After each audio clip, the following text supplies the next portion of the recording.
Ladies and gentlemen, a very warm welcome to you all at this university and at the Faculty of Architecture, Building and Planning, which will exist 40 years this year.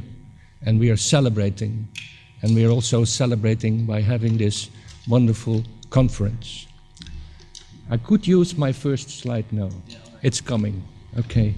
Because the slide tells you what I'm saying. That helps always. Welcome in Eindhoven. Does it say? Right.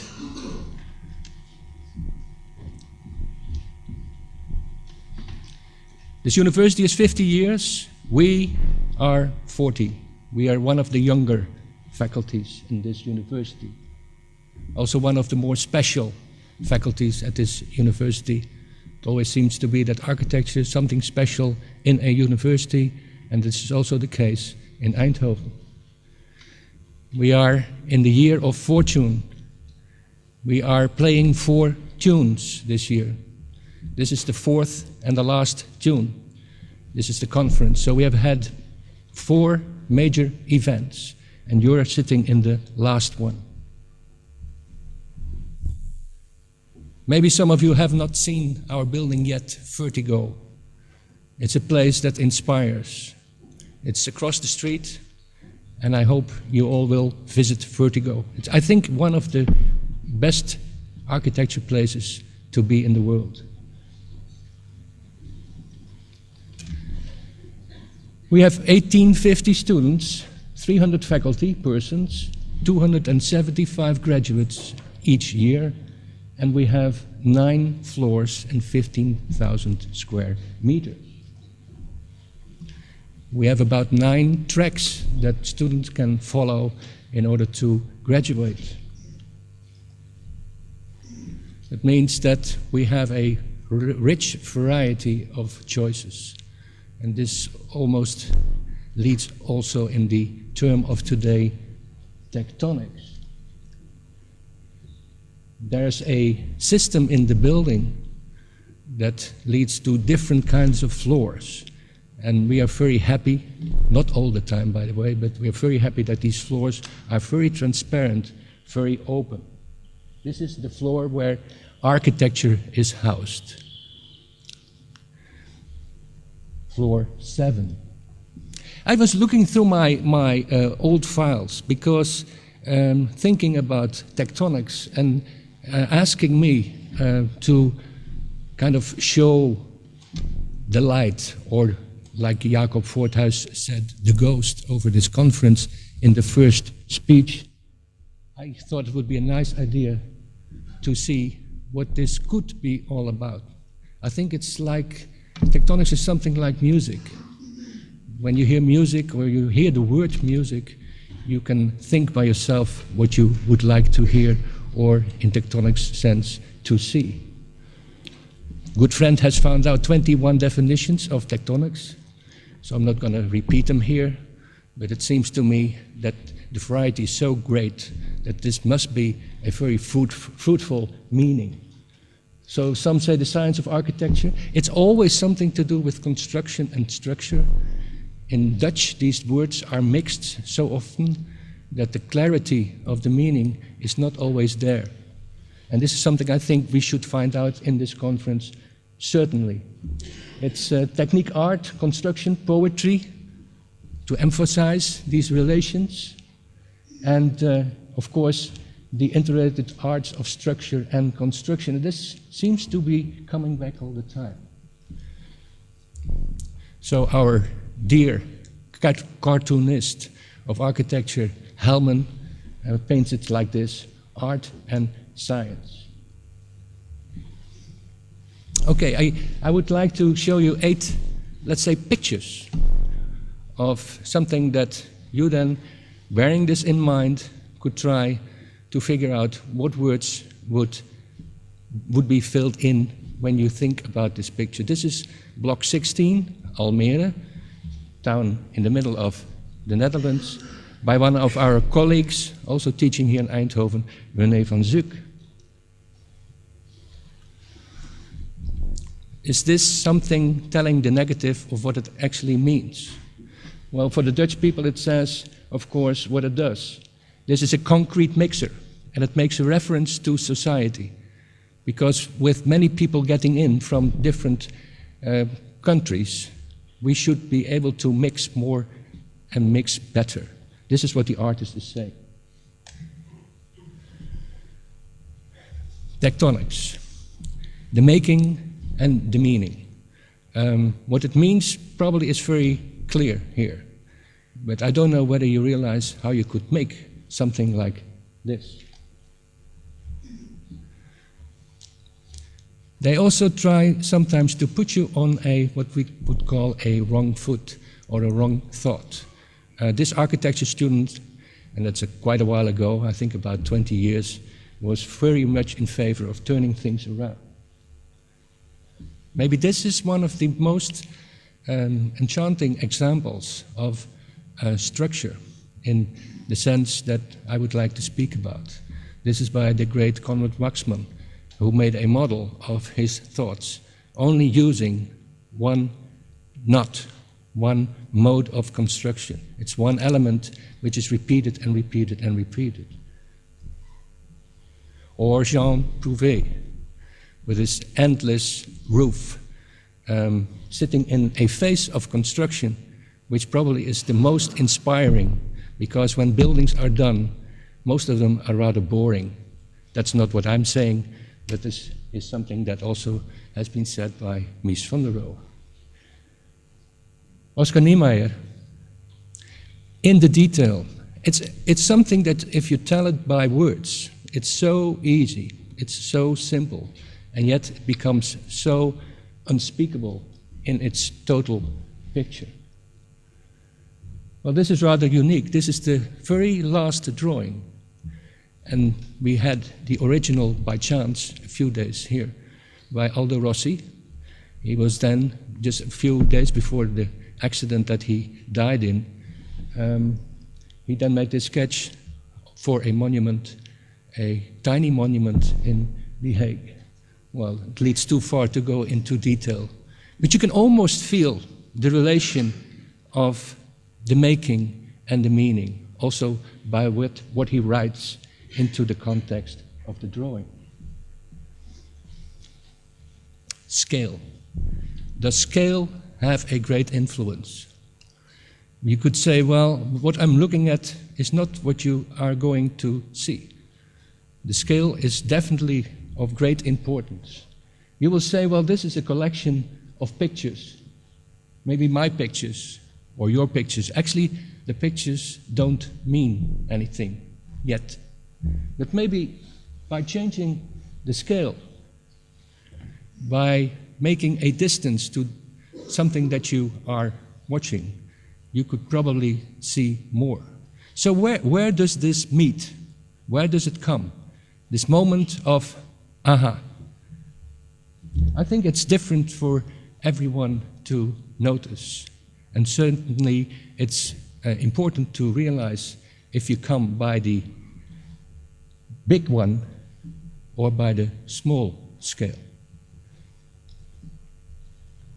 I've always been interested in doing things yourself. People that are able to build themselves and also have been instructed in a sense that they could build themselves. And they don't have to have craftsmanship. They learn in the process, you could say.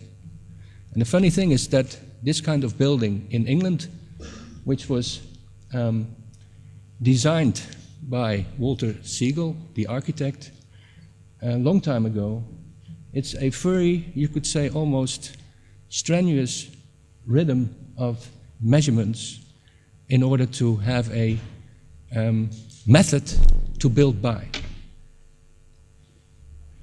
And then the people build these kind of houses. And they are almost unable to define,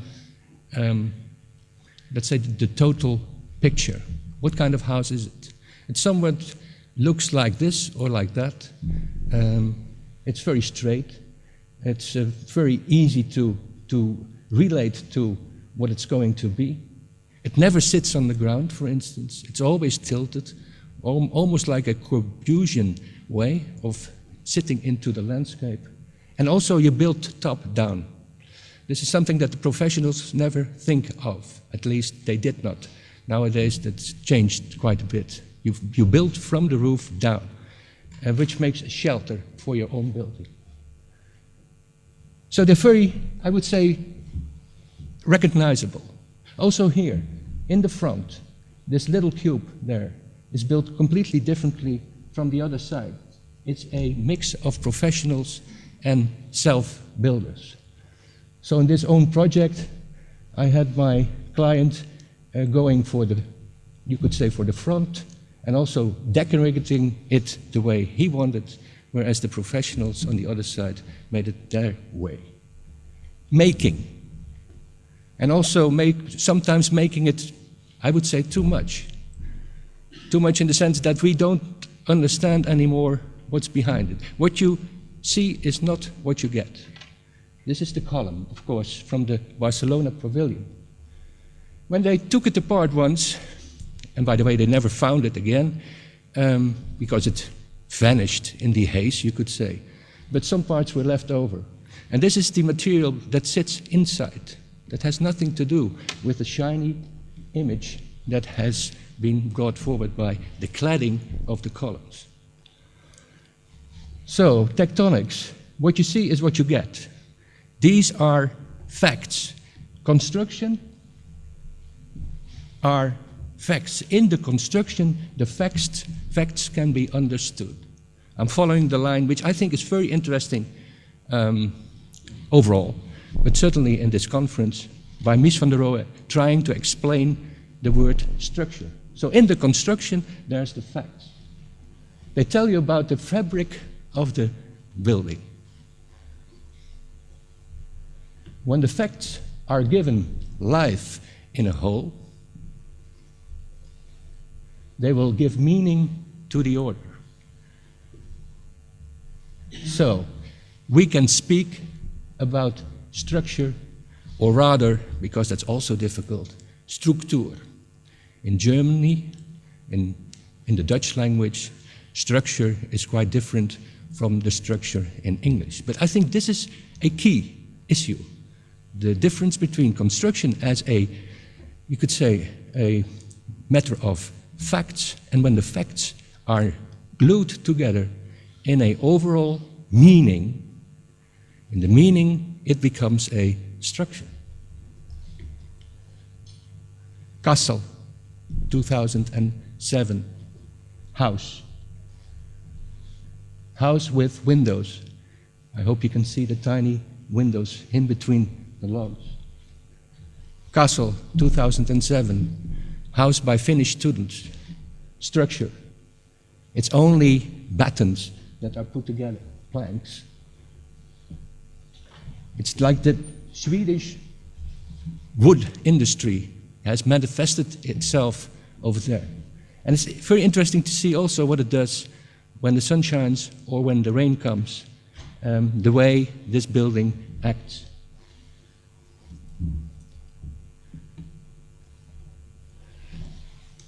So, ending, is this architecture? Or is this just any building? Or could it be a Mies, or maybe a Frank, or somebody famous? Because it's night, we cannot see what's there. So also, what does the building or the structure do when you cannot right away tell the explicit meaning that the building might have? This, by the way, of course, you recognize it, is a sanitary block on a campsite in Belgium. My last picture. Can you imagine how you could fabricate such a ring? Because that's not easy. You have to rethink the making. Actually, you have to reverse the thing that you thought of first, I think. And then maybe you realize how you could make a ring like this. But when you have made the ring, it certainly will be true that the meaning of what this ring says is completely clear. So, a slogan, it's 100 years old. Every man's work, literature, architecture, music, is always a portrait of him, her, but that's 100 years ago. So I wish you a good, inspiring, wonderful, warm, and above all, a tectonic conference, certainly for the making and the meaning. So this is what I have to say to you, and now I would like to introduce Jacob Voorthuis, who is now known as Jacob Voorthuis today. I have to kind of get used to this. He's the conference leader, and he will tell you all about what's going to happen. Thank you very much.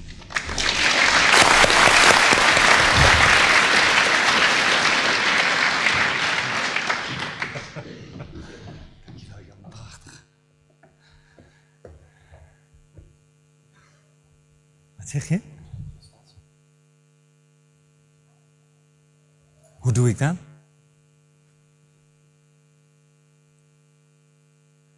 Het is hier zwart.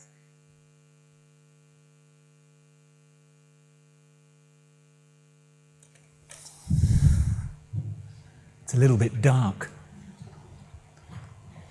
Is it? Oh, there we go.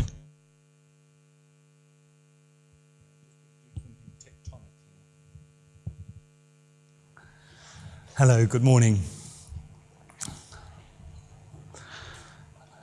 I'm afraid technically I'm rather inept, so I'm going to just wait.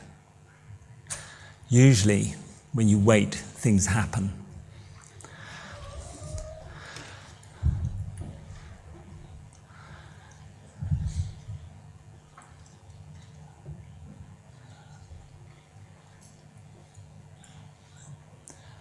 Wat ben je aan het doen? Oké. Oh, Voorthuis. Kijk, daar is hij. Fantastisch, joh. Oké.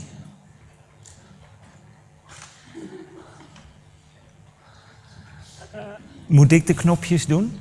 Naar beneden, of doen jullie dat? Nee, ik kan zelf. Doe ik het zelf? Oké. Maar hij staat er nog niet op. Sorry about this. Hello, welcome. Thank you, Jan Westra. That was a very inspiring beginning to this conference, and I think it's what I always love about the presentations of Jan Westra. I don't know whether you guys sufficiently realize that, but he pricks with a pin like acupuncture, and every time I feel that little jab, and it starts me off and starts me thinking. And I've always enjoyed those wonderful pinpricks of thought that you give. Welcome to the conference, Tectonics Making Meaning. I have a thing about angels. I don't know why. I've never seen one, or perhaps I've seen quite a few. You never know about angels. They happen. This is an angel, or rather it isn't an angel, it's a case for an angel, a proposition. And I love this picture. Not just the sculpture, it's the picture that it's about. It's a very heavy bronze sculpture with very large wings attached to a rather anonymous male figure standing in a space. And he can't fly.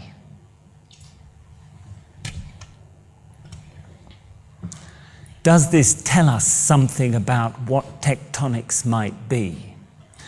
I think it does. This is another angel. This is an inexplicable angel, which appears in the 18th century edition of Leon Battista Alberti's De Re Edificatoria, published by Leoni in London, the Italian publisher who worked in London. And it is an angel, young man with a bow, no arrow. His private parts are appropriately covered by a bit of wafting fabric, and he has wildly inappropriate wings. Those wings will never carry him very far, which is okay, because in fact he is being lifted by a set of pulleys and a strong rope on the branch of a dead tree. Well, I'm not sure whether this tells us anything about tectonics at all, but I think it does. But I'm not going to explain it. But I think we can safely say, apart from those 21 definitions that Jan just came with, I think tectonics stands for the way we think about making buildings when we design them. And that's what we're going to be thinking about for the next 3 days. And what is the big question? Why tectonics now? Well, I think it's important. And Ralph Broderick and Gerald Linder, my companions who organized this conference with the wonderful group of students who I'll be introducing in a minute, also thought so. We think this theme is relevant for today because I think we need to think about the making of buildings because of the extraordinary complexity of the building task. So many parties are involved, so many different levels of expertise, different sorts of expertise are involved in the making of the building. And I think that requires the whole building industry to rethink the concept of how to make buildings. The question of scale, bigger, smaller, ever smaller, that also requires us to rethink the whole concept of making. So does the concept of imminent disaster. I mean, of course, we all love disaster, and the idea of disaster has kept us going for the last 3,000 years. Always we are on the brink of self-destruction. But I think there is a case for thinking that we might be on the brink of self-destruction. And philosophies such as the cradle-to-cradle philosophy, etc., are perhaps shouts in the great emptiness of our conceptual busyness, if you like. So we need to think about imminent disasters. But most important is the challenge of simple fun. I think we just need to realize how enjoyable making things really is, and I think that is going to be one of the main themes of this conference. It's my job to thank everybody, and I would particularly like to thank, of course, these sponsors who've been extremely generous in making this conference possible. You see their names, I won't list them all, but they have been extremely important, as has the Board of Recommendation. They have been supportive.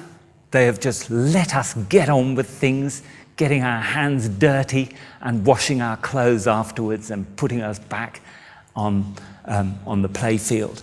And they've been marvelous in their support for this conference, helping us in very practical ways. The Scientific Review Board have spent many, many hours working through piles of abstracts, of which ultimately I think just over a third are going to be presenting this year. They've been extremely severe and strict and very scholarly about their reading and their evaluation of the many abstracts that have been sent in. But these guys are great. I tell you, what it was about for me was not about tectonics and so forth. It's all about keeping busy and having fun. And it's these guys who've made that possible. Rob has chaired our committee meetings for the last 1.5 years. He has turned into a right little dictator. Frightening. And yet, he got us going, and he made sure that everything was done on time, and he's been an enormous help. And so have his right-hand men, Martijn and Denny van Kessel. The other students who have played a big role in this conference are here. That side have organized the International Student Design Competition, and you'll be seeing the products of that competition in a minute when you move over to our wonderful faculty building, Vertigo. And Niels Groeneveld, who's right now behind the computer, who's done all the graphic work for the conference. Thank you very much. And then these two guys, worryingly anarchistic. We've had a lot of fun. I don't really need to say more, but I think we've become real mates during this time. And then I'd also like to thank the people listed below there. It's November, and that's a bit of a problem.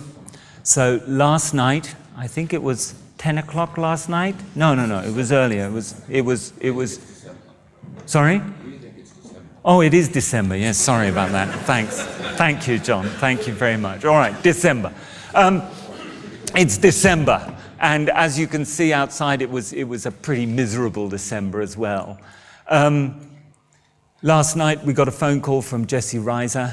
He cannot, unfortunately, make it. He is severely ill, it seems, and didn't make his flight. So we've had to reschedule a little bit. So I'll explain the program. In a minute, I'll be introducing John Thackeray, and then after the announcement of the design competition, the winner of the design competition will be going for lunch in the other building, floor 4, on the 4th floor of Vertigo. So you'll be just traveling across the grass. Actually, I wouldn't walk across the grass because it's completely sodden, so I think you should take the path past the little Corbusian Poème électronique, which you might want to stop at. And then in the early afternoon, we'll be staying in Vertigo from 1:30 to 2. The sessions start at 1 o'clock. So all the conference delegates will be expected or hope that they'll choose to go to the session. And some of the students might want to choose to go and see Jochem Heijmans. And you'll need to divide yourselves over the staircase lecture room and the sessions, but there are more than enough attendees, so I'm sure that the spreading of the swarm will present no problem. And then in the afternoon at 4:30, we'll be back here to listen to Rogier van der Heijden and Bernard Kolenbrander. So that's as far as the change of program is concerned. Now, an important thing. I just heard a telephone. Could you please make sure your telephone is off before the next lecture? And a number of other things. Do critically look at what you want to attend so that we get an even spread of all the simultaneous activities. And a thing that seems a bit sort of silly to say, but it'd be very helpful if especially during the afternoon session, that people for the sessions are nicely punctual or extremely quiet on entering the various rooms. That's me. And now I'd like to introduce you to our first keynote speaker. If you've received the program book, you will have read his bio blurb. And that bio blurb is pretty impressive, so I'm not going to repeat that here. I will characterize what he means to this conference. There's a book he wrote called Designing in the Bubble, Designing for a Complex World. I was given this book, and it was a very, very well-thumbed copy, which had been more or less consumed by the people who'd read it before me. And then I started reading it, and it became even more thumbed and even more thoroughly consumed.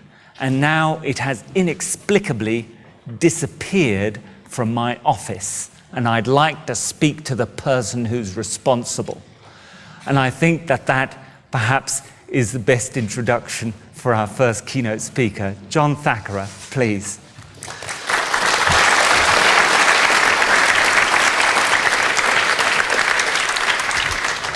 Thank you very much.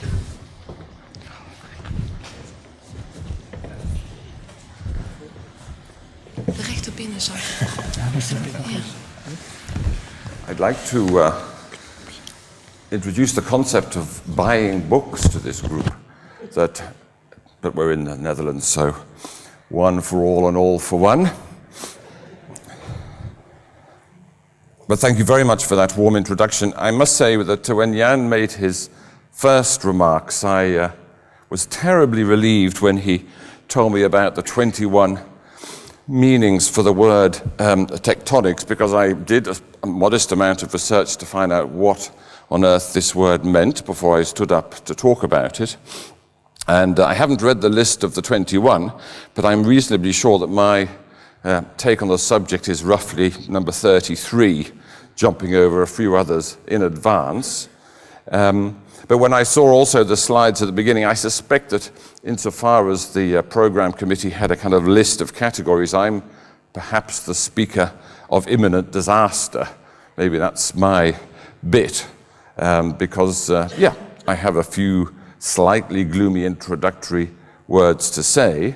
But I'm going to speak first for 15, 20 minutes just with words. Then I will show you some slides, and I want to reassure you that things lighten up and pick up once I move on to the second part. Yesterday I was in Amsterdam. I just came back from a long trip and took myself down Rokin for a walk. And they have the most wonderful fashion parade of large cranes you ever saw.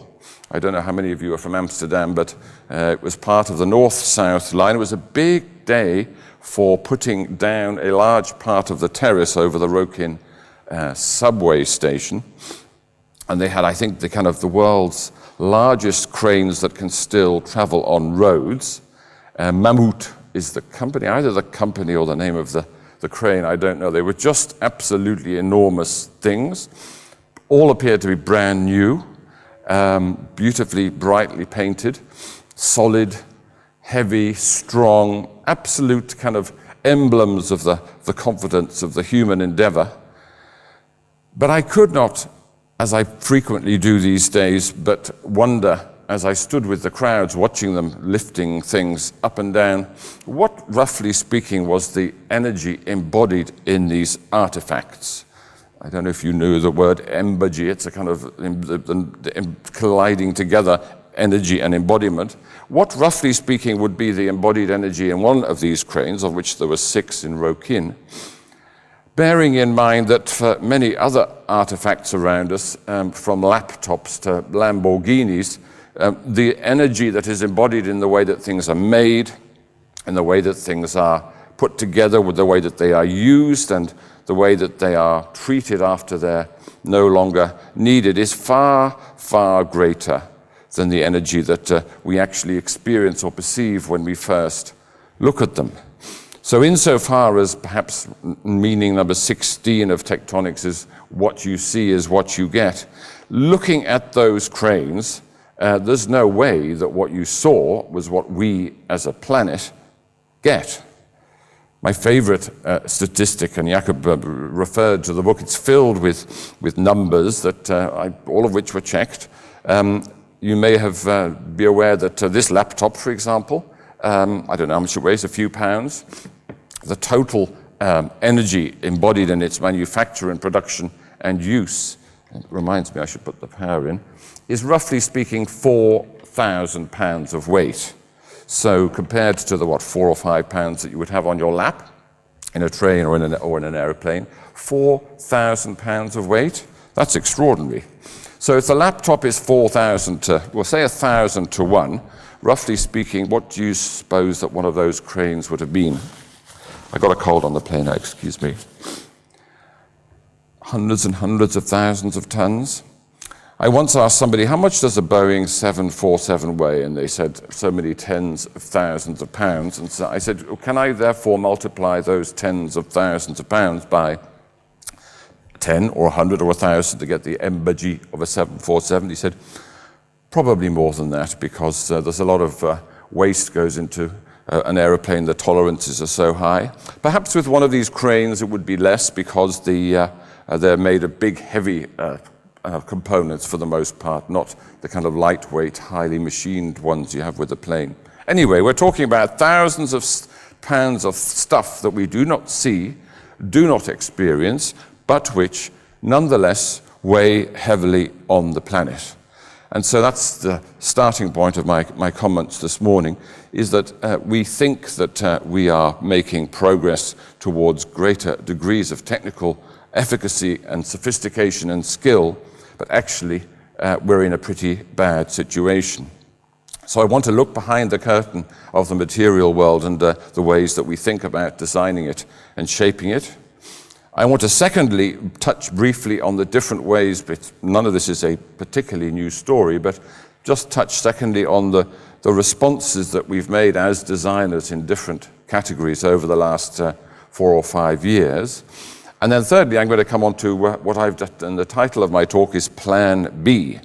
Is there another way of looking at the world as we set out to shape it? And what are the tools and the structures and the platforms that we might need to do that? So, behind the curtain, behind the kind of shiny crane, behind the 747, behind the beautiful buildings on this campus, debates about whether world petroleum production will peak before 2030 or not miss a rather crucial point to me, which is that all the experts that I've read over the last period say that the total peak of oil production has already passed us. That is to say that roughly in 2005, the amount of oil and gas coming out of the ground reached a plateau. And the Wall Street Journal 2 weeks ago, for the first time, admitted, or the words passed its lips, that perhaps there are questions about energy supply that need to be answered. This, of course, was after 15 years of ridiculing and rubbishing every mention of the possibility that there might be a finite supply of energy in the world. $86 million of barrels a day of energy coming out, roughly speaking 70 million tons of emissions of one sort or another per day going into the atmosphere. That's where we are now, and that's roughly speaking, maybe that'll carry on for 5, 10 or 15 years as a plateau, but I have not met anybody in any energy situation who believes that we're going to have a radical increase of production under any conceivable circumstances. Now, the gap so far between a supply, whatever the number is precisely, and the demand of economies like China or India, which by themselves are growing at 7 and 9% a year, the gap is being filled with either actually or promises of tar sands, natural gas liquids, and other unconventional liquids, all of which cost more to get out of the ground than large volumes of oil sitting conveniently just below the surface. If you remember all those wonderful cartoons that you hit the ground with a pickaxe and out spurts oil, a very powerful kind of visual metaphor for the riches of the energy age. I was in an aeroplane with somebody on my way here whose job it is to drill holes into the ground 12,000 feet to get the kind of not just nice large barrels of oil in liquid form, but tar, sands and stuff that they then have to do a lot of work on. And he said they don't just go down 12,000 feet. When they get down to 8,000 feet, they have to go at a sort of right angle with their various bits and then drill sideways at 8,000 feet. I mean, does this sound easy to you? It doesn't sound easy to me. He told me this as we were coming down in the plane. He said, yeah, look down there, at sort of 4,000 or 5,000 meters. Now drill a hole in your mind, not through air, but through earth or through water or whatever, and tell me whether you think that's an easy job. I said, I never suggested it was an easy job, and are you telling me that the world is filled with production challenges like that? He said, yeah, and many of these are the easy ones. 2 weeks ago, I was in Aberdeen. Has anybody been to Aberdeen in Scotland? It's a kind of oil town. Grew rich over the last 25 years on North Sea oil. They have in Aberdeen, in the harbour, ships which are very like the cranes I saw on Rokin. Absolutely massive, gorgeous pieces of bright orange engineering. Instead of the cars, which for some reason they have on the cranes in Rokin, they have helicopters and speedboats, and it's the most macho environment you can imagine. Hard hats, very beautiful and very expensive, sort of foul weather clothing. I did meet some of the guys that came off one of these ships. I was nosing around, as I'm wont to do when traveling, and we went for a beer. It turned out that 4 of them had PhDs in geo things to do with drilling oil. And what they all told me was something similar to the guy on the plane. They said, the problem is not that there is no more oil. There's lots of oil. There's lots of gas. There's lots of all sorts of energy. It's just that the chief stuff has gone and is going to cost us more and more to get the next lot of stuff that will keep the world going into the future.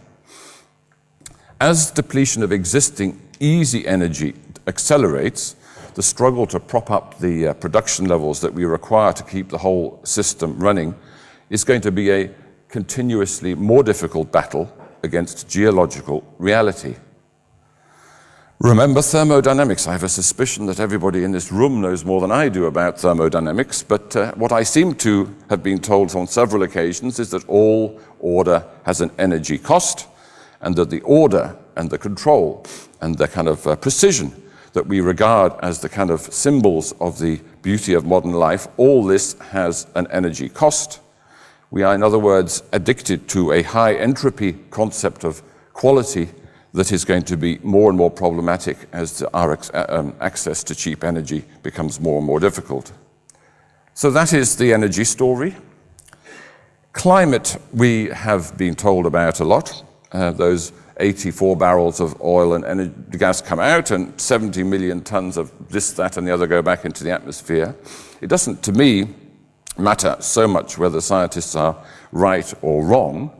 It's more to do with the balance of probability and risk about whether we have a big problem.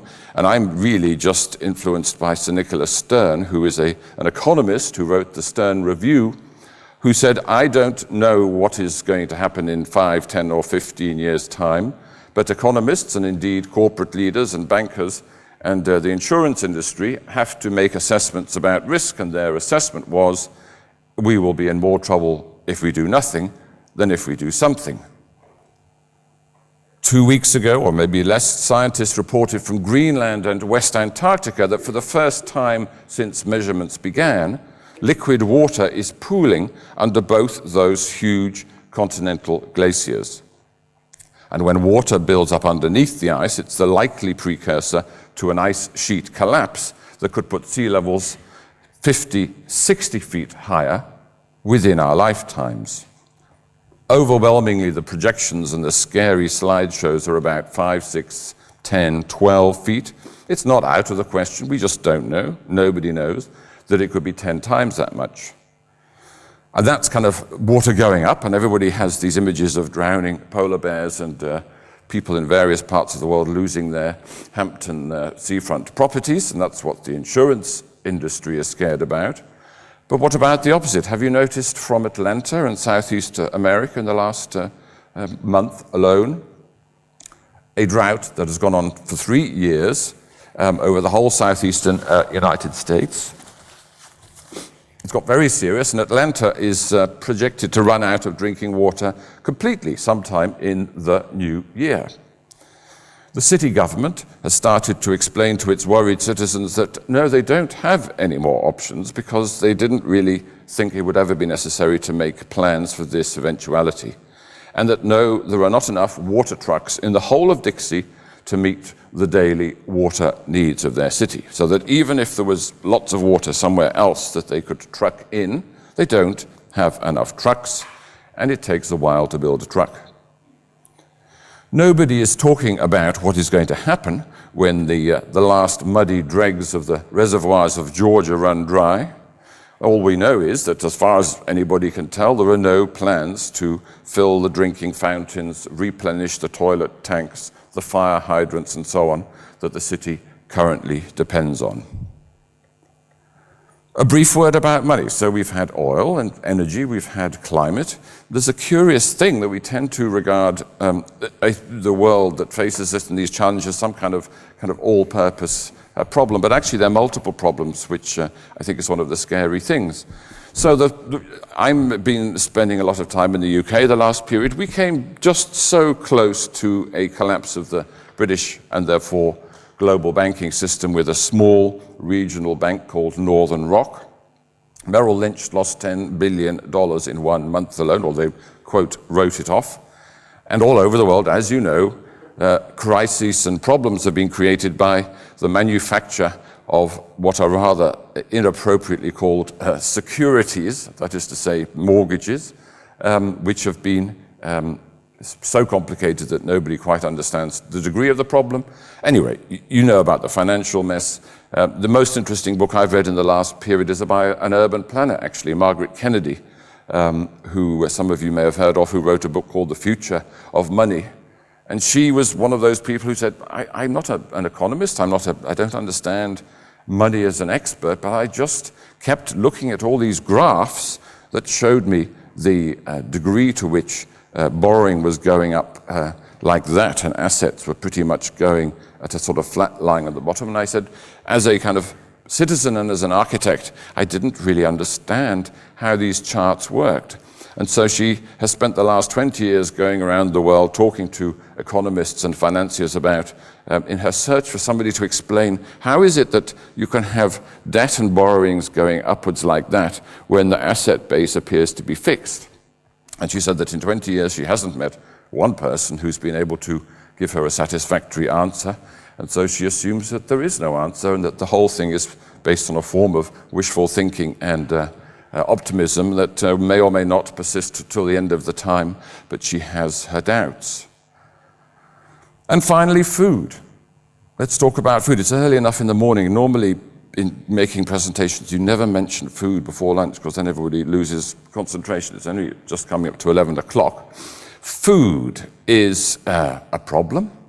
Albert Heijn contains pretty lousy food, but the average Albert Heijn has 3 days' supply of food, either in itself or in its mobile supply chain. This applies to most supermarkets in the industrialized countries.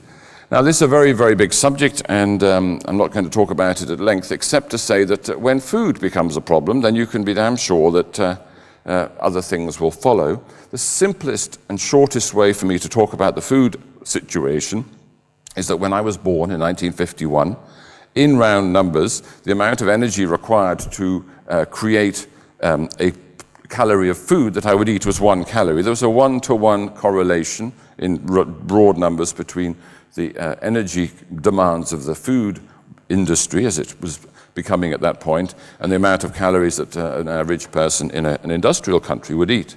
Today, the number is 10-to-1 and going up fast. That is to say, for every 1 calorie that I might eat today or with you at lunchtime, it takes at least 10 calories to grow the food, to put fertilizer on it, to pick it out of the ground automatically, to heat the greenhouses, to package it, to ship it in different parts of the world, and so on and so forth. Now, all of that, the 10-to-1, 10 energy going in, 1 energy going into your mouth, of course, that was sustainable when we had buckets, whole worlds of cheap energy to drive the system along. That indeed is why the system has evolved like that, because energy was cheap. It therefore became possible to, quote, add value in lots of different ways all along the line. Once the energy kind of equation no longer works in such a simple way, do you think the food system globally is going to be sustainable? I think that it's going to be pretty hard. Anyway, food, let's move along. But if you connect the dots, think of them as dots. They're rather large dots, but you have these different things, energy, climate, money, food. I'm not even going to talk about disease. It's too depressing. The other things we can sound a bit more neutral. Climate, energy, money, and food. Begin to think about what happens if they start to impact more on each other, which I think is pretty much unavoidable. That's when you get the framework for a deterioration, a degradation of the industrial system as a whole, rather than unpleasant, painful, and alarming symptoms of bits of it. There's a wonderful and unknown, in my experience, writer called John Michael Greer, who writes a blog called The Archdruid's Report. Now, I'm going to tell you this up front because you may have decided already that who invited this lunatic with all this depressing news.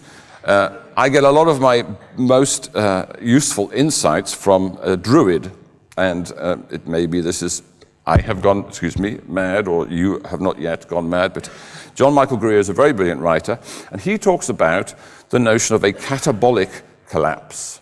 Now, think of metabolism as kind of, organisms and nature and flesh and blood. Catabolism is when energy regimes and energy systems start to malfunction.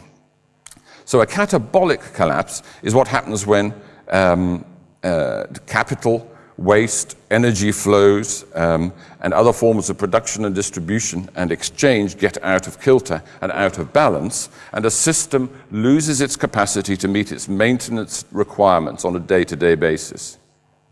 Now, Greer makes a persuasive case that the same rhythm of breakdown and respite described by Arnold Toynbee a century ago in his magisterial A Study of History.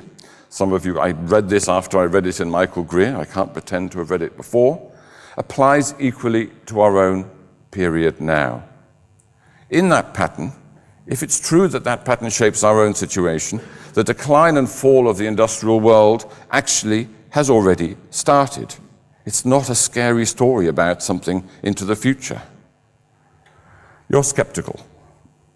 Well, think back. I know some of you will have grandparents who are alive I do. My parents were alive in 1929. They're pretty old. In 1929, in the summer, not one single person gave a speech, wrote an article in a newspaper, or otherwise stayed awake at night. Maybe a few did, but they didn't write it down, predicting unparalleled economic disaster, war, the rise of fascism, and all the other unpleasant, catastrophic things that happened. Nobody anticipated that, not because the signs and the symptoms were not there, but because as a culture, it was too awful to contemplate.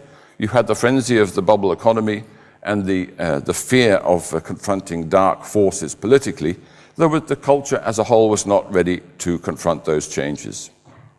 I don't see that we're in such a different position now. I have no way to say, yes, these terrible things are going to happen. I'm just saying that why is it that we pretend that they cannot happen and that we should not think about them at all? It's a bit like being on that ice ship. Do you remember the MV Explorer sailing calmly around the Arctic a couple of weeks ago? We're like those guys, the passengers on that ship, but with an unpleasant difference. No alarm has gone off. The captain and the crew keep telling us that everything is perfectly all right, even though as individuals, when we look over the side or look downstairs into the engine room of the industrial culture, there's some pretty strange things going on that do not look normal. Now, that ship was regarded as unsinkable. I mean, it's overdoing the metaphor, Titanic, culture, etc., etc. But another kind of twisted metaphor, supposing that you believe the proposition that dinosaurs died out because their brains were too small for their bodies and they became disassociated from environmental change. We're exaggerating a bit. I think there is an argument that if we perish, I'm now the second person to talk about perishing, it's because we've kind of ignored the signs that the condition of our support system is pretty bad. Now, it's not as if this is a new subject completely. In America, in particular, people are moving from big cities to small ones that they can move around without a car. It's a growing trend. And the blogs, if you choose to look for them, are filled with stories of former architects and web designers who have decided to teach themselves black smithing, or a new one I've seen is hat making. Apparently when all the kind of energy goes and we're all cold again, hats will be in big demand. And somebody made the point, if you look at pictures of pre-Second World War, which is roughly speaking when central heating became pervasive, people wore hats. Now we don't wear hats, but if you're very clever and you want a kind of trade that'll see you through the rocky waters ahead, learn how to make hats. There are, of course, plenty of people who say that the whole thing is unsolvable in its totality. Industrial civilization will crash and burn completely, very quickly, and that the only appropriate response is to buy a shack, get a pickup truck, fill it full of guns and 10 years' supply of peanut butter and coffee, and then head for the hills.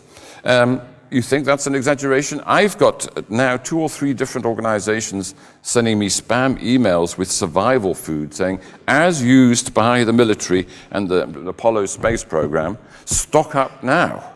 So there's clever spammers out there who have picked up on, I'm sure I'm paranoid, but they've decided that I'm a paranoid person and that I'm going to buy a whole pile of long life food from them. A third approach to this litany of challenges, if we could put it neutrally like that, is to imagine that there are solutions that can be made in different degrees. Eco-villages, perhaps, putting gardens onto the roofs of apartment buildings, all that kind of stuff, which we can talk about and I'm sure will be cropped up during the conference. Ken Yang is here, who's a global leader in making intelligent uses of technology that are sympathetic with nature. And I think that this is something we should basically focus on, because I too am a bottle half full person, with one proviso. The optimistic designer view, we can fix it, the we can fix it view, imagines a more efficient version of the kind of energy-based Technic society that we have now, which relies on renewable energy rather than non-renewable energy. But the trouble is that that is to conceptualize the situation in the same way as a problem that can be solved. There were some very tedious books written in the 70s, I hope nobody written, called Design the Problem Comes First. Now, I've given you some pretty big problems to chew on this morning, but it's not just that the design should not overreach itself. I do not think these are problems that can be solved. They are descriptions of a dilemma that we have to deal with and adapt to. There is no solution to the finite nature of energy and the fact that we have a system, an economic model, a business model that is predicated on perpetual growth. That is not something that can be solved in the same way that you can solve a door that does not shut or a railway line that needs to go from A to B. So, if it's not a problem that can be solved, our tasks as designers change from, what can we do to make the energy crisis go away and disappear? What can we do to stop that poor little baby polar bear dying on its ice floe, full view of National Geographic television? I think we have to reframe the question that we ask ourselves and say, how do we reframe and as a species adapt to limits that are unavoidable?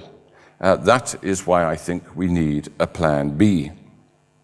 Now, before I go and tell you about another 15 minutes or so, my plan B, I just want to really kind of alert you to the fact that I do a lot of work with designers and architects in different places. We are pretty much behind the curve on confronting radical scenarios. We are just pretty much locked into we can fix it, let's just business as usual with some green roofs kind of way of thinking. But other people are much further down the line than we are. I'll just give you a couple of examples. Walmart, the devil, have hired a man called Adam Werbach to be the Vice President of Sustainability for Walmart. Now, Adam Werbach his previous job was president of the Sierra Club, which is one of the more radical organizations, environmental campaigning organizations in America. But as Adam said, when he accepted this job and was pilloried and denounced by pretty much everybody for becoming a traitor, he said, I can do a certain amount in the Sierra Club of protecting the prospects for the bald-headed eagle. If I can make even a small difference in Walmart, it'll make a bigger difference to human beings all around the world, and that's why I'm supping with the devil. I'm slightly paraphrasing what he actually said. The point being is that Walmart is operating in many countries of the world, and its family The younger managers just get it 100%. If they don't fix the problem will definitely fix them. Perhaps even more radically, a man called Patrick Keskow, the new chief executive of Unilever, made a speech just about 5 months ago, just before the summer, in which he said that we, Unilever, are probably responsible for the misuse of water more than any other organization in the world. More than the airlines, more than utilities, more than urban planners. Every citizen in the world either does or aspires to use detergent, certain kind of food preparations, shampoo. They sell in most countries of the world and are expanding like crazy. And the head of this company stood up and told his people, we are responsible personally, as individuals working for this company, for the misuse of water on a global scale. We have to change completely that fact. And he then said that we need to develop new design principles to help transform the impact of Unilever and its products all over the world. Now, by coincidence, I met a woman who runs Ben & Jerry's shortly after this, and I didn't realize that Ben & Jerry's was owned by Unilever, but they are. And I said, now, do you know about this business about transforming the use of water at every level of your operations? And she said, yes, I did actually hear about that, and I would be very grateful if somebody could tell me how I'm supposed to make ice cream without water. And by the way, I have no idea what these new design principles are, and I suspect that our leader doesn't either. All of which is probably true. The point being that the leader of this company has seen the writing on the wall and says we have got to do something very dramatic. And then 2 weeks ago, the Central Committee of the Chinese Communist Party announced their formal commitment to become an ecological civilization. Now, I know quite a lot of people who work in China, and none of them can tell me in any way at all what they think an ecological civilization is going to be, still less how China is going to create one. But all those people said, no, they're completely serious. They are really scared. They do actually understand that they live in a global context, and they are not dumb people. They don't know what they're going to do about it with the 20 new power station opening every 20 hours and so on. But they are serious about very radical and profound transformation. So that's the kind of background to my plan B.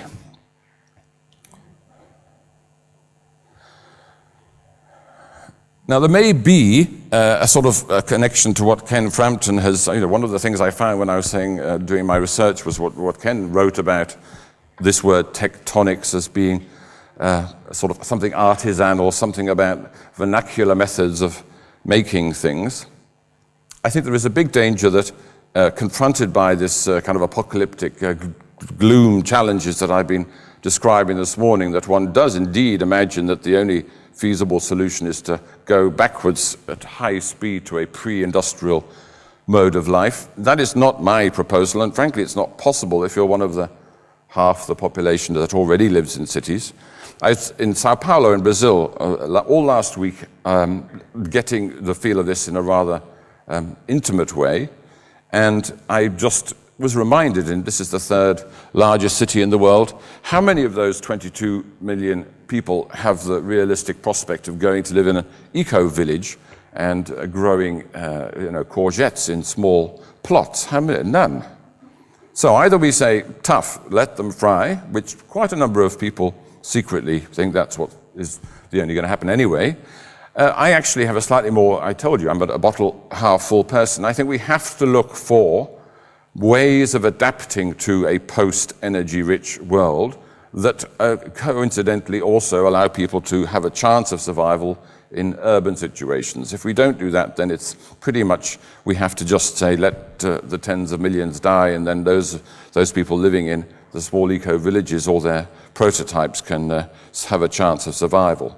So I'm not personally of the opinion that the eco-tectonics, if I can invent such a word on the spot, is about some kind of vernacular, primitive, pre-industrial world. It's about combining tools and combining methods of social organization that will enable us to prosper and survive in urban situations other than by consuming vast amounts of energy, which will no longer be available.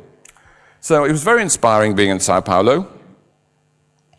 They had fantastic buildings designed by architects. This is the Unique Hotel a monument to energy waste in many respects, but a fantastic bar on the top. I mean, what's great about the bar on the top, the space bar, some of you will, I'm sure you're all architecture addicts, have been there. It has the best view in the whole of Sao Paulo of the city, and it's a kind of just absolutely gorgeous last days of Rome environment.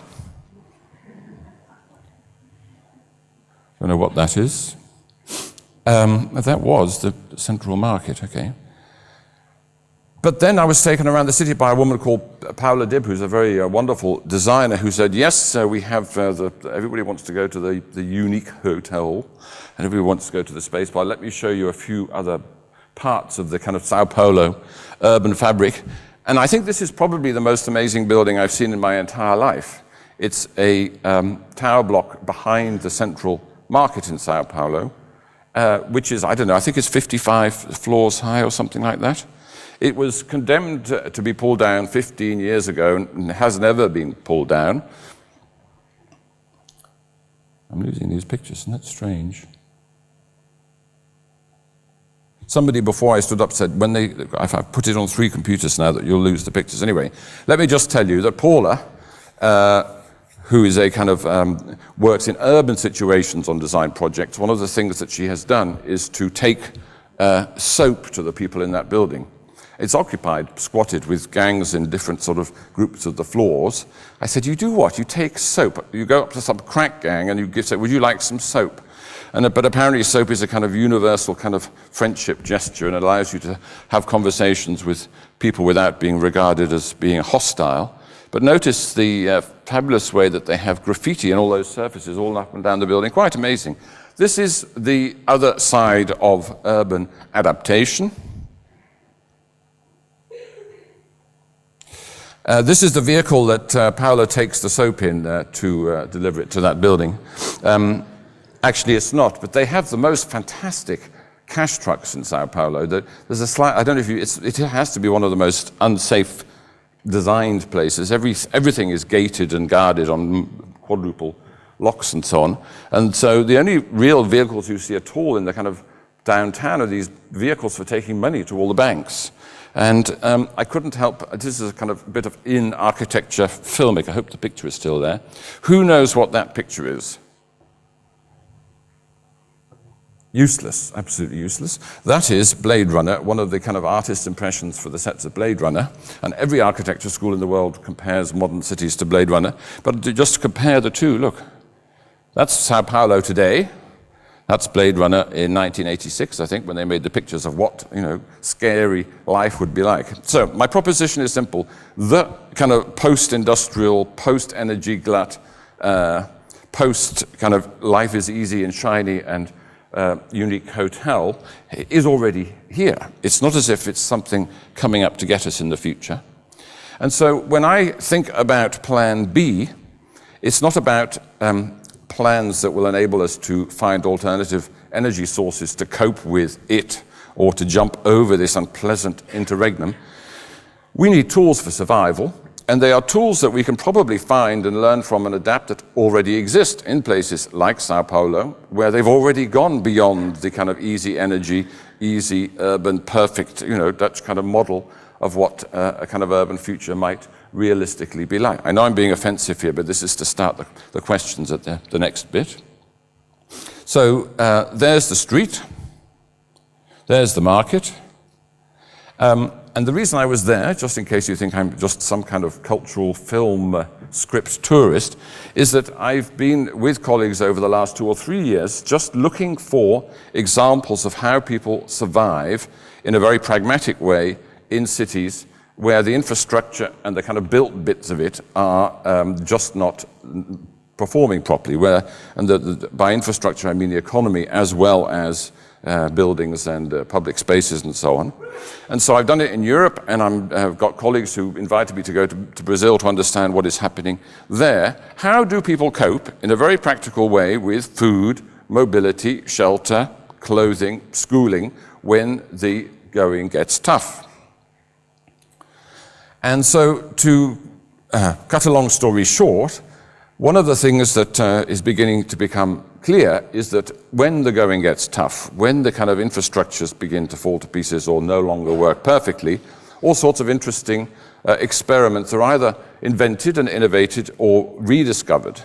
One of them is time regimes. It's fantastic in Sao Paulo that in the kind of rainy season, even, quote, office workers, the 50% of people who have formal jobs, the other 50% of those 200 million people have informal jobs, don't exist in the economy at all.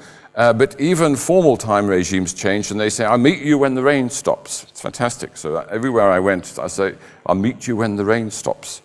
More interestingly is that in Europe, where things are not perfect for everybody, as in Sao Paulo, where the same, people are inventing ways to trade time, trade skill, trade sort of human resources, because they're not in a position for all sorts of reasons to trade money or to trade products or to trade buildings.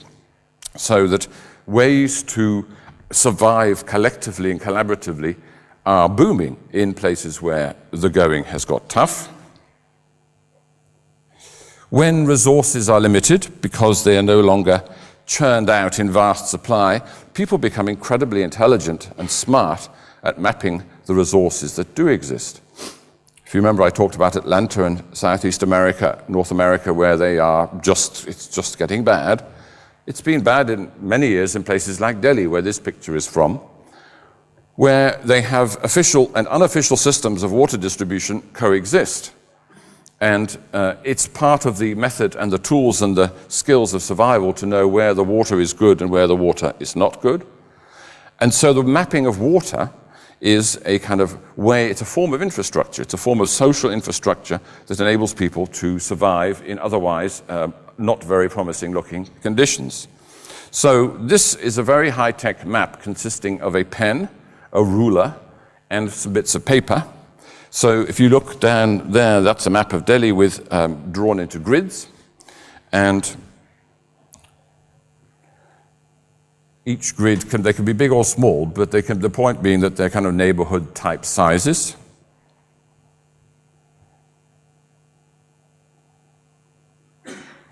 And there on the left is the high-tech device, which is a 5-euro-cent piece of paper, which is a chemical testing kit that you can use to dip into water and give you an instant result.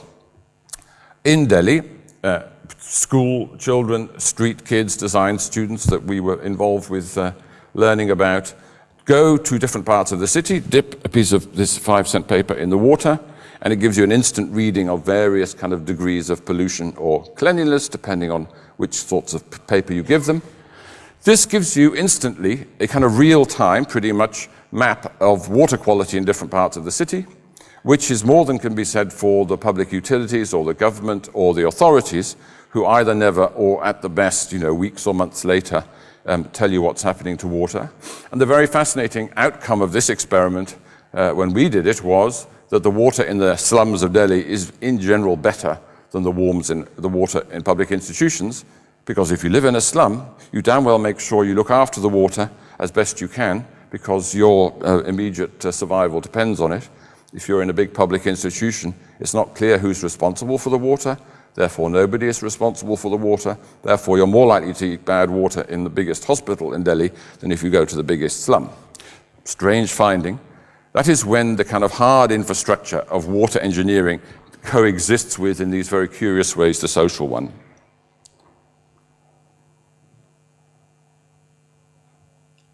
I've got who's in charge of time? I've got a clock, but I can't remember when I started.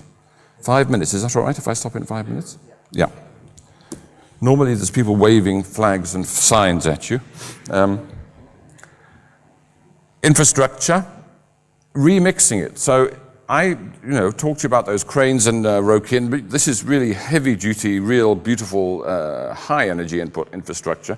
What does low-energy infrastructure mean? What might it mean?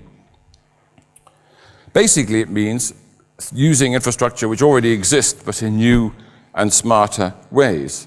Here is an example from India where some people looked at the concept of resource mapping is an old story in poorer and developing situations. Resource mapping changes when you have a few new tools and a few frameworks. So this is in Ahmedabad. Design students and street people and tuk-tuk drivers said, what would it mean if we use the tuk-tuk system to transport food around the city in ways that is currently done by large, clunky, refrigerated trucks? Answer, not so difficult if you have a few PDAs. Shared use, when the kind of formal, hard infrastructure doesn't work well, you find ways to collaborate into the keeping things going. When you have formal systems of distribution, formal systems of warehousing, where the kind of big retail kind of situations start to malfunction, as arguably they have in most of our developed countries, you need the importance of finding out where things came from increases. If I talked about the water, in Delhi they figure out new ways to say what is the quality of the water.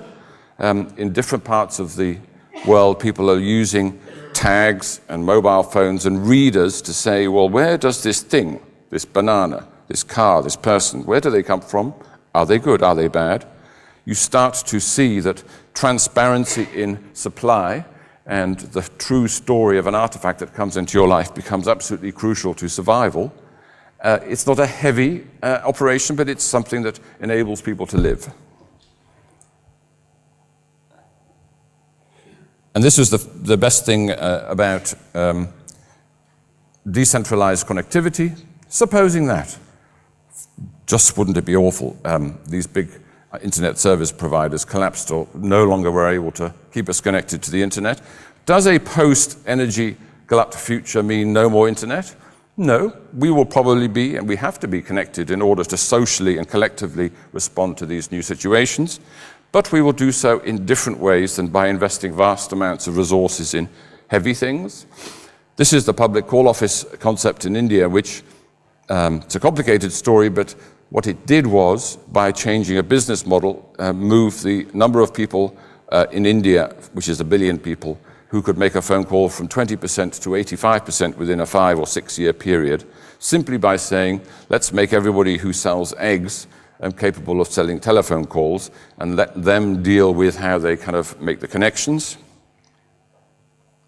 And this is a thing that is fantastic in Brazil. Lots of poor people, lots of people who can't afford expensive equipment or devices, let alone $100 laptops and the like. Metaricla is a kind of recycling, or bricolabs.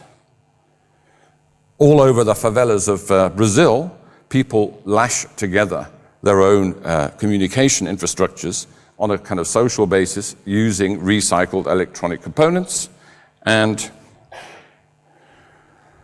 come up with some innovations of their own. Mobile banking.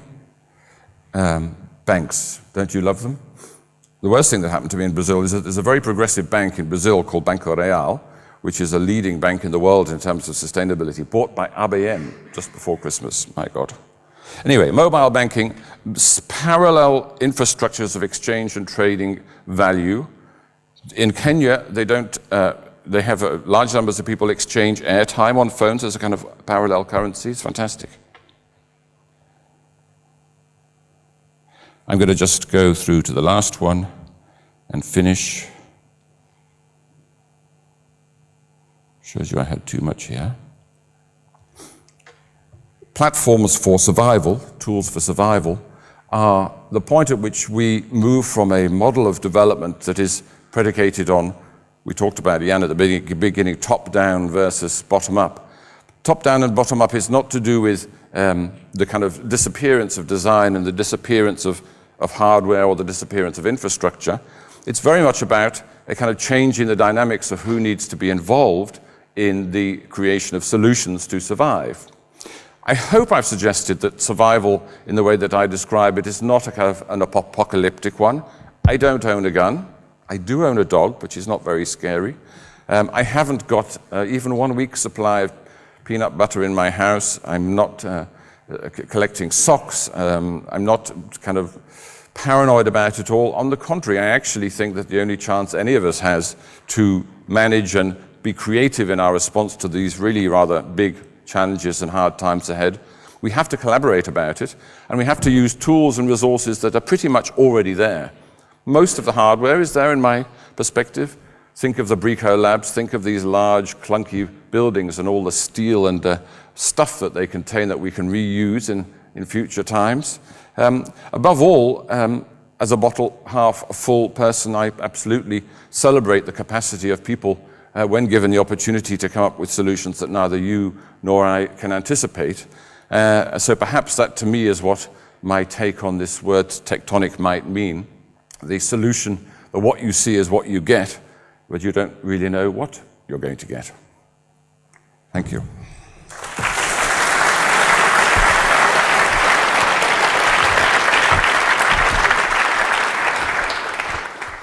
I went over time, so I will... Oh, no, that you haven't. Thank you very much for that wonderful lecture. I'd like to present you with a book of our wonderful clunky building, which you'll be hopefully having lunch in. I will be there. Minute. Yep. Okay, thank you very much indeed.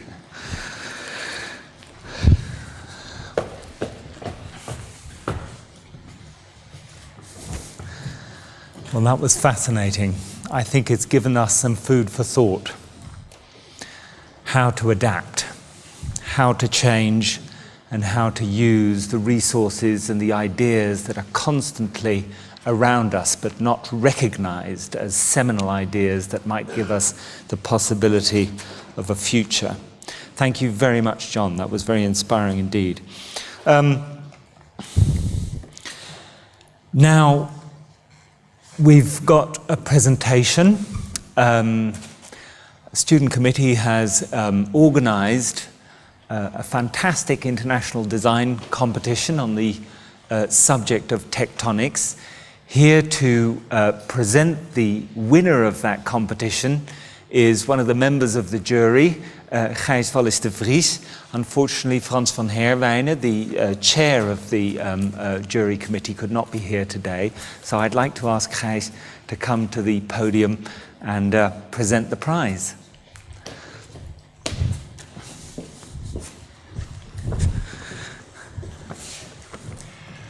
Thank you, Jacob. Is it working? Is it working? Yes. Okay. So I was asked to join the jury, and now it's my task to read you the report. And at some point, I will also invite the winners to present their project. I'll try to be brief and do this all in about 10 or 15 minutes. It was an international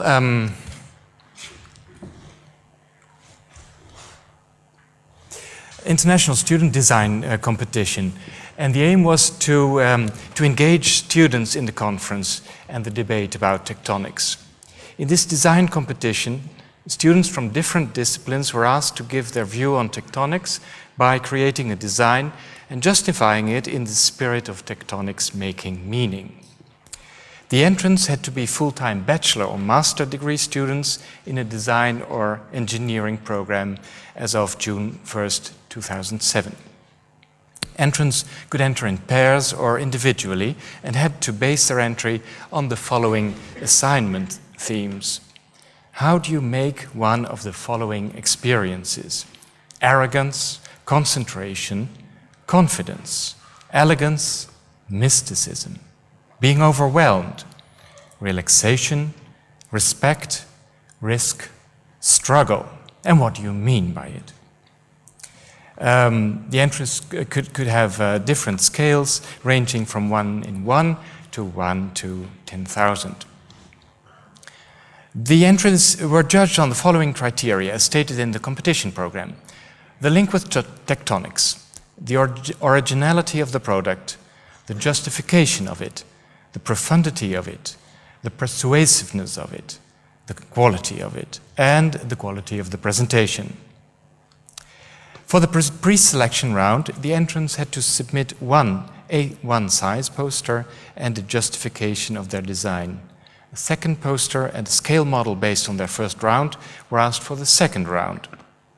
Now let me see what the next image is. Ah, yeah.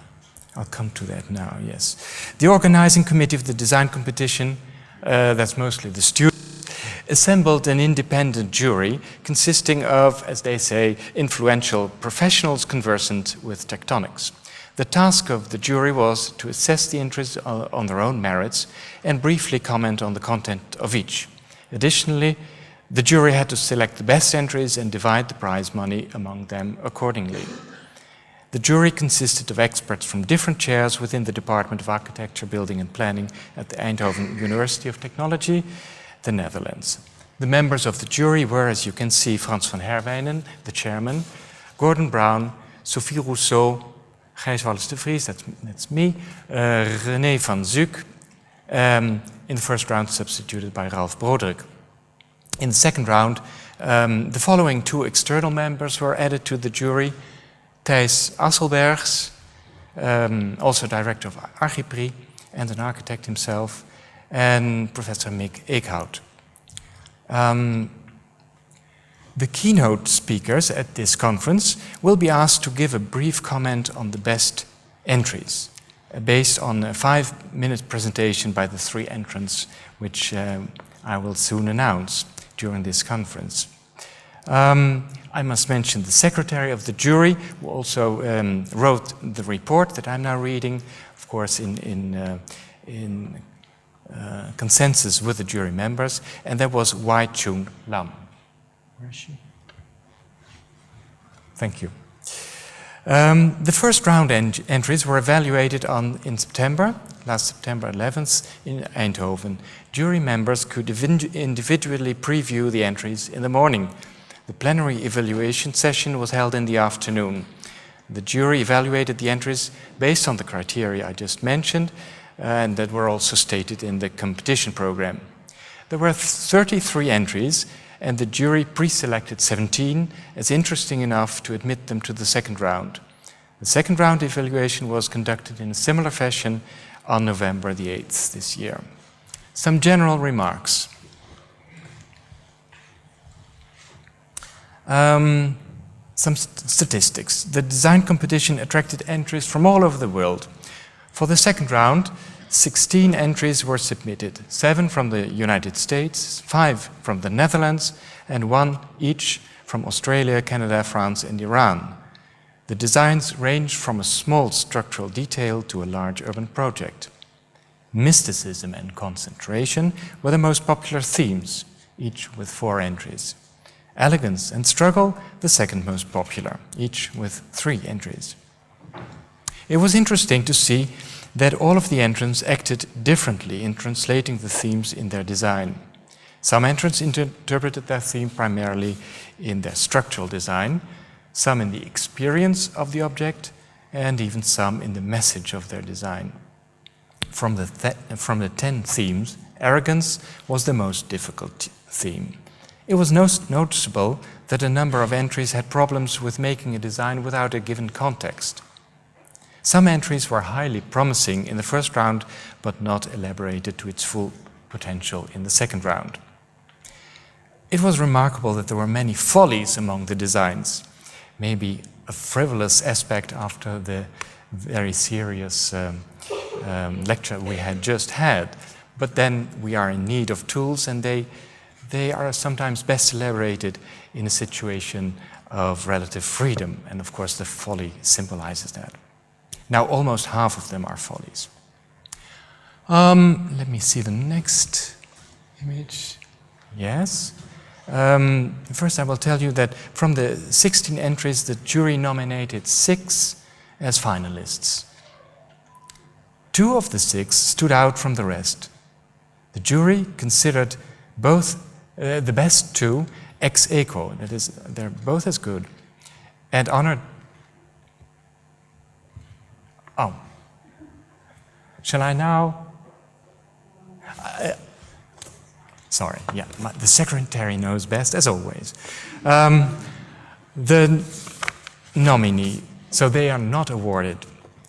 Tectonics Making Meaning, Mysticism, Mark van der Net and Jan Lebbink. The jury found the appeals was mainly its writing. The appeal of this entry was mainly its writing, which was better than most of the other designs. the theme was translated interestingly by the idea of framing the horizon with a design structure. The overall structure was elegant and mystical, as it creates secrecy of the world around every corner, with the possibility of encountering someone else.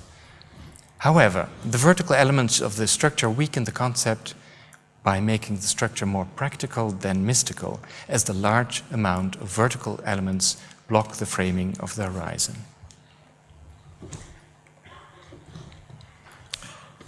Mysticism, Sander Lenders and Nick Snellers. The jury thought that at first glance the design derives its mysticism from drawing a passing person in to reveal its mystery and piquing one's curiosity about the function and creative forces of the object. However, inside the object, the mysticism is only restricted to a brief "ah" moment, as then it is clear that the space inside is merely a cave. The mysticism inside the cave would be stronger if every step had an unknown experience beforehand. The object created from the negative space of the cave is more adventurous, and it could be a great folly in a park. So there are in fact two objects. One is the interior and the other is the extruded exterior. The third nominee is Karolina Malikiewicz, and she made a landscape planetarium. A landscape planetarium succeeds in its simplicity and its curved tectonic shell. The essence of the design, according to the jury, is to be surrounded by this curved shell and to look at the stars and to meditate. For this purpose, the scale is very well chosen. The nice and mysterious presentation remains a bit unclear about the materialization.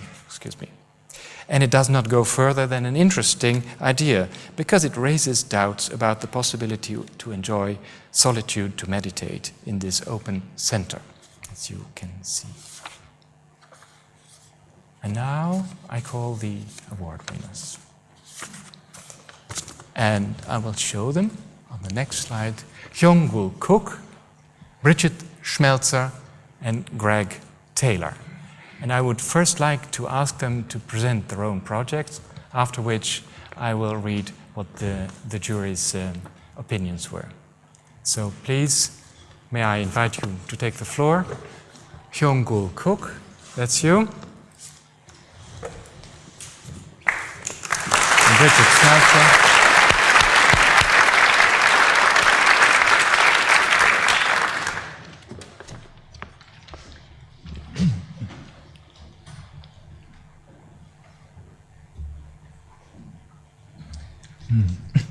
Arrogance.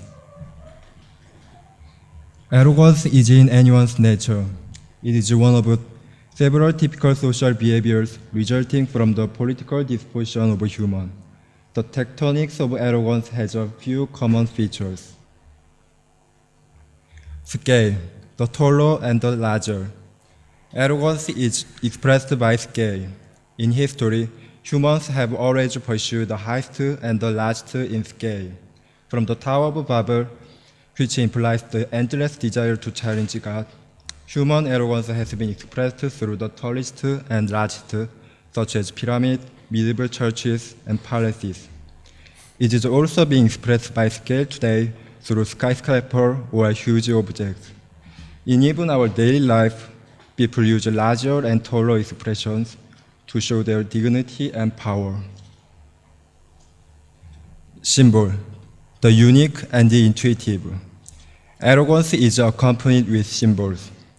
Symbols have been a tool for identifying one's authority and advertising to the outside world. Human society has been filled with symbols involving arrogance. Brands of huge companies, nation's flag, and decoration for social positions. These symbols always try to be seen and remembered easily by the public. Therefore, symbolic expression pursue the intuitive object to deliver their uniqueness. Hierarchy, the centralized.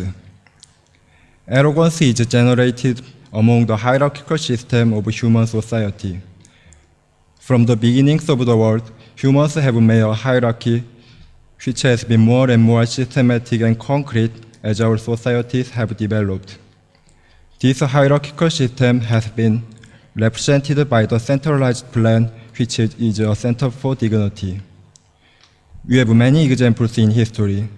The centralized urban plan in the absolutism age, the ideal town of Shaw, and the panopticon. These examples are for not only boasting one's position, but surveillance of others, which will bring about arrogance eventually. Fake, the deceitful. Arrogance is not true, but fake. Even if the value of an individual or a group is high, the expression of arrogance makes it still higher than its real value. It could wrap truth with splendid package or decorations. Sometimes it could pretend to be modest to others. The important thing is that the expression of arrogance always distorts the truth and real value. There are so many buildings wrapped by splendid ornament and sculpture to show their prestige.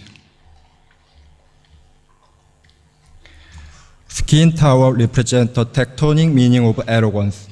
It does not imply each category individually, but aims to integrate the tectonic meanings of arrogance. Skin tower has the form of Babel to represent the endless desire of challenging God. It is a vertical continuum to reach out for the sky, even if it can. The scale of tower should not only be taller, but larger to expand beyond the limit. Skin tower is also covered with an intuitive symbol. The symbols, along with the tower, is equally observed in every direction and every position. It is a unique pattern, simple capitalist branding that triggers memory easily. Skin tower wants to attract everyone's eye to itself. All outside views are centralized to the spiral of tower.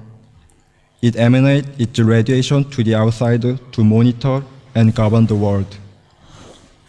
Skin tower is just rolling skin hiding the inside void. The symbols are ghost images on the skin. It is not a center of the world. On the contrary, it is constrained and supported by the outside world. Thank you. Thank you. Bridget Smelter.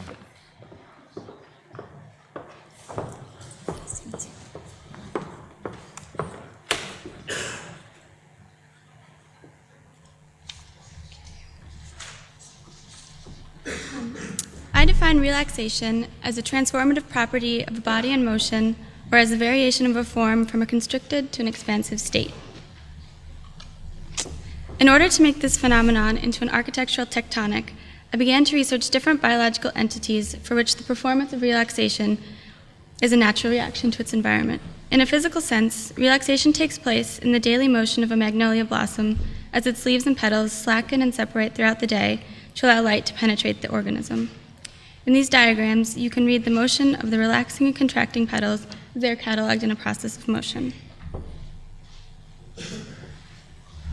The structure of the tectonic of relaxation is drawn from the logic of this biological performance. By abstracting and recording transformations of this life form, I was able to classify several distinct types of relaxation geometries. By varying the number of petals and leaves and recording the changing rate of relaxation in variously complex petal formations, shown descending the page, I was able to develop a catalog of petal and leaf performances that display a full spectrum of the step-by-step stages of relaxation. In order to transform the geometry into an inhabitable structural form, I selected a dual relaxation geometry that combines a bowed horizontal surface with a transforming surface overhead. To enclose the spaces, the edges of the vertical and horizontal arches of each relaxation rib are connected to form a wall here. Along the opposite side of the spine run exterior spaces that are open to light and air on all sides and remain semi-enclosed by the ribs of the petals that arch above and below them. The sectional pieces are separated from each other by transparent glass panels that connect each relaxation rib vault with its subsequently relaxed form. As the structure stretches along its path, the cadence of alternating solids and light enable a glow to penetrate between the ribs. This facilitates greater degrees of tectonic relaxation until the series of rib vaults reach their most relaxed state, that of non-enclosure, creating open plazas along the walkways. The curving gesture of the ribs was continued through to the organization of the plan. The undulating surfaces created by the continuity of the transformation function in response to the human practices of relaxation. The indirect route afforded by the curved plan enables a visitor time to relax while experiencing the space, and the arched plan with projecting docks define a protected cove where people may relax and enjoy activities such as swimming or boating in the water. The nearly continuous access to land and water around the bay provide numerous opportunities to enter and exit the structure, and thus the visitor is able to relax and enjoy the space at their own pace. The utilization of the curve in the beam shape, floor shape, and plan allow the structure to envelop the visitor in a relaxing environment. The diagonal curves anticipate the curve of a visitor's back and provide a resting place for another to sit. The curve of the arch supports a shoulder as it rests to chat with a friend, and again create a bowed surface for sitting. A sensation of relaxation is revealed in the rhythm of change from one state of relaxation to another, complemented by the light wells between the ribs that create this cascading effect. This design is guided by desire for material coherence between the structure and its use. Because the structure is designed as a place to relax, and the performance of a relaxing organism is the logic behind the geometry of the structure, relaxation has become the fundamental tectonic from which the space is made. Thank you. Thank you.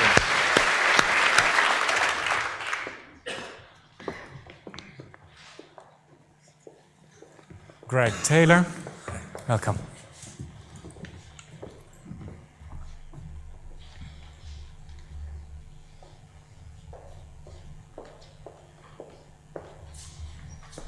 Darcy Thompson is quoted saying that the form of an object is a diagram of its forces.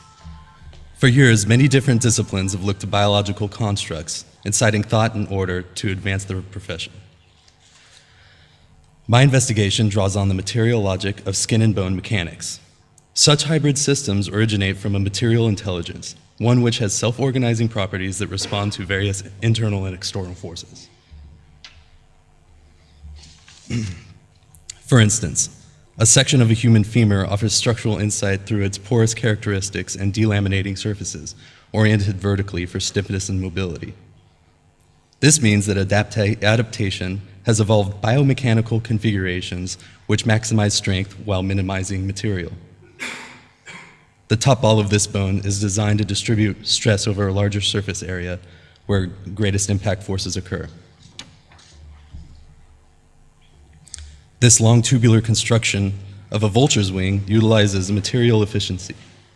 This elegant structure in nature takes the form of a Warren truss.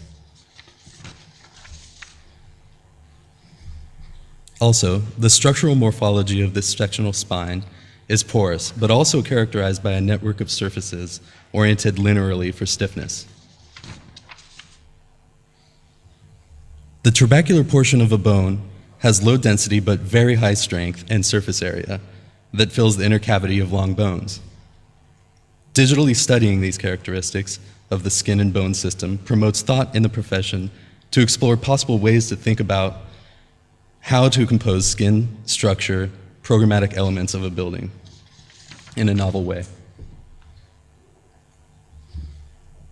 The pattern logic of these well-designed systems poses new possibilities towards both complex building envelopes and spatial density. Exploration of this porous system here went beyond the two-dimensional skin and into a network of curved surfaces. In this building section of my tower, I explored how these dynamic material components, when composed using similar material logic, could affect the programmatic elements of the core as the core structure runs through the building. Moreover, the bone precedent offers a way to generate dense complex layers of screening, mitigating space, structure, and urbanity.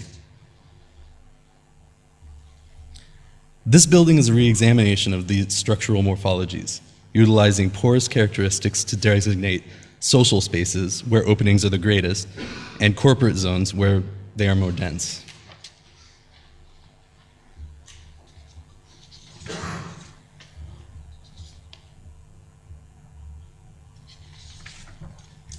So, like the spatial characteristic of the trabecular bone portion, the programs are positioned sparsely throughout the building in order to propagate multiplicity of space and urban interaction.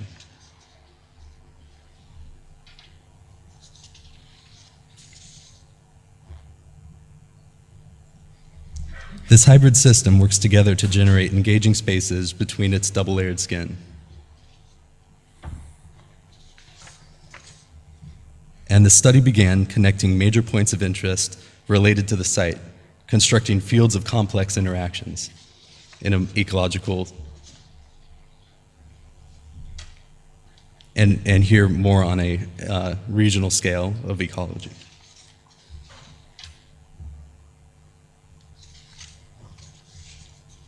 The vocabulary of the building's multifaceted structure is connected to a network of freeways, streets, economic, and social activity. The bottom core of the building begins to express a different vocabulary as its uses change from vertical to horizontal, mitigating the landscape and the sporadic infrastructure of the site. Exposing the membrane shows the multiplicity of circulation running through the program elements.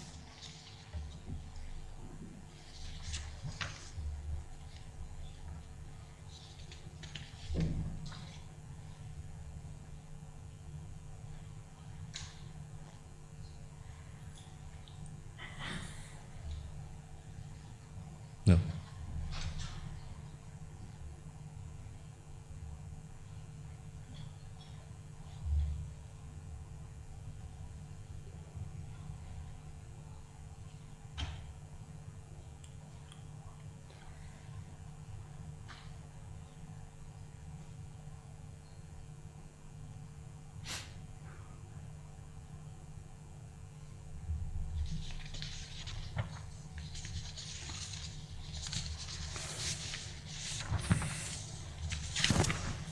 And here is an immersive view of the tower.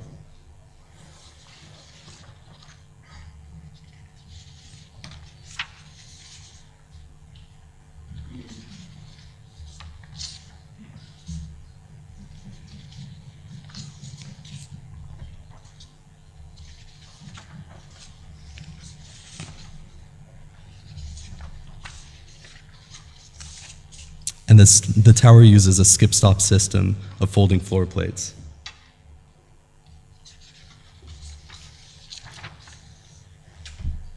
This basswood model expresses a vernacular structure of forces in tension and compression, where a digital model is built and modeled in a vacuum. This basswood articulates realistic forces of the building.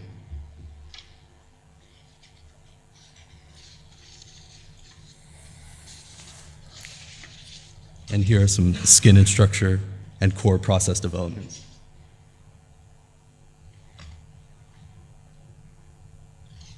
Thank you.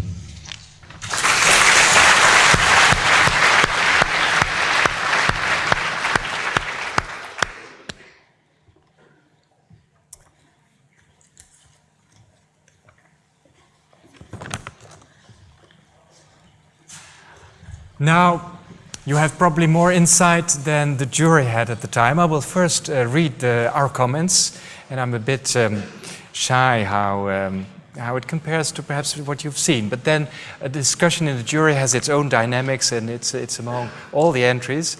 But I can tell you they stood out. So let me first briefly read out our comments, and then I will invite the winners to take the floor. About the Tectonic of Relaxation by Bridget Schmelzer. Maybe we can have the image back? Yeah? The Tectonic of Relaxation reminds one of the photography by Edward Muybridge. It is fascinating to see how the idea of photosequences can work in architecture as a sort of Muybridge folly. the design of the structure looks like a moving skeleton with stretched and relaxed fragments. The changing curved fragments have a very interesting form. However, the forms are not ergonomic, the jury found, and permeable enough for the user. Therefore, the elements can perhaps be better described as vertical follies, and the design as a whole as a lying curvilinear structure.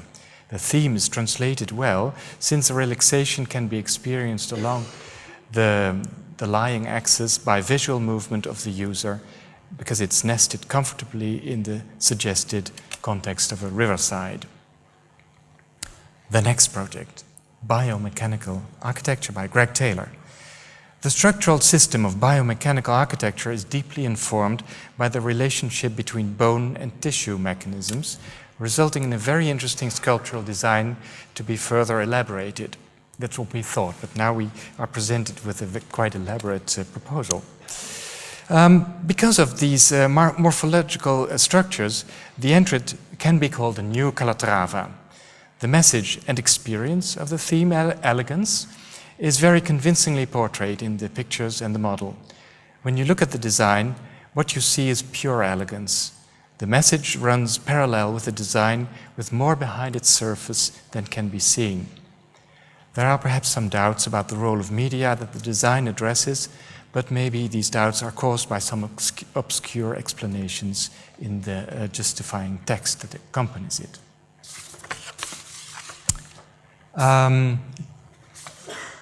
Hyung-Gul Cook, Tectonic Meaning of Arrogance. Although arrogance was one of the most difficult themes, this design succeeds in translating the theme outstandingly, namely in its concept and the clearly articulated textual statement. The design is truly arrogant, since the design cannot be built. Stating that arrogance is not true, but fake, it creates an impossible use and a seductive dream. The posters are strong and staggering.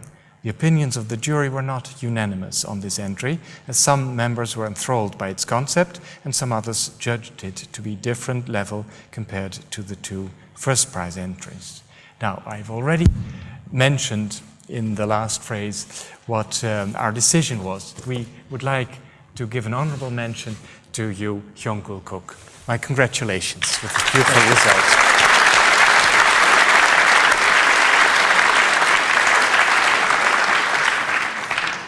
Envelope? Yeah?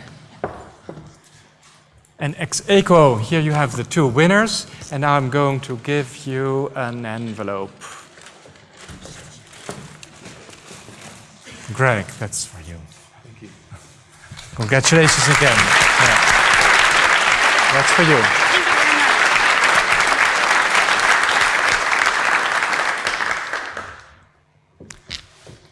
Jacob. Okay.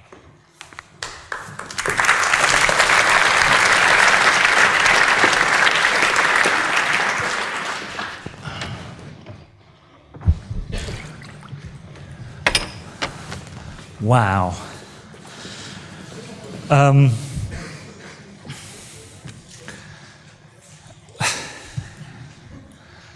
Wow. All right. Okay. Lunch.